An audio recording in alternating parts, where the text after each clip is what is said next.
বাইরে থেকে এত টাকা খরচ করে ব্রেড ক্রাম্বস না কিনে যদি ঘরেই বানিয়ে নেওয়া যায় তাহলে কেমন হয়। আসসালামু আলাইকুম এভরিওয়ান, ওয়েলকাম করছি নুসুস মম কিচেন অ্যান্ড ব্লগে।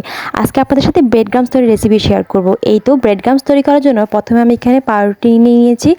আমরা কিছুটা পাউরুটি এখানে নিয়ে নিয়েছি কয়েক পিস। নেওয়ার পর এখানে সাইড থেকে স্লাইস করে কেটে নিচ্ছি। আমরা যে বাদামি কালার অংশটা আছে সেটা কেটে নিচ্ছি। আপনারা চাইলে পুরো দিয়ে করতে পারেন। আমি মাঝখানে অংশটা দিয়ে অন্য কাজে ব্যবহার করব, যার কারণে আমি এখানে সাইড থেকে অংশগুলো কেটে নিচ্ছি।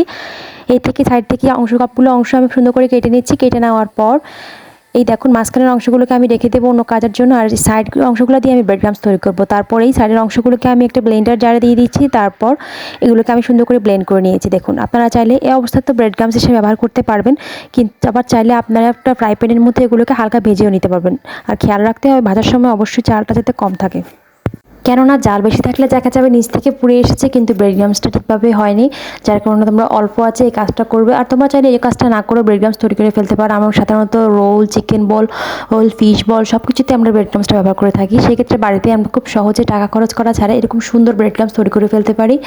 এই তো আমার এখন ব্রেড ক্রাম্বসটা প্রায় হয়ে এসেছে। দেখো কালারটা চেঞ্জ হয়ে এসেছে। এখন আমি আমার ব্রেড ক্রাম্বসটা নামিয়ে নেব। এই তো আমার ব্রেড ক্রাম্বসটা একদম অলমোস্ট হয়ে এসেছে।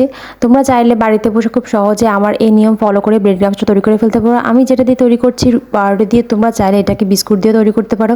বিস্কুটকে এরকম করে ব্লেন্ড করে তোমরা এভাবে করে কিছুক্ষণ ভেজে এটাকে ব্রেড ক্রাম্বস হিসেবে তৈরি করে ফেলতে পারো। এই তো এখন আমার ব্রেড ক্রাম্বস তৈরি করা একদম রেডি।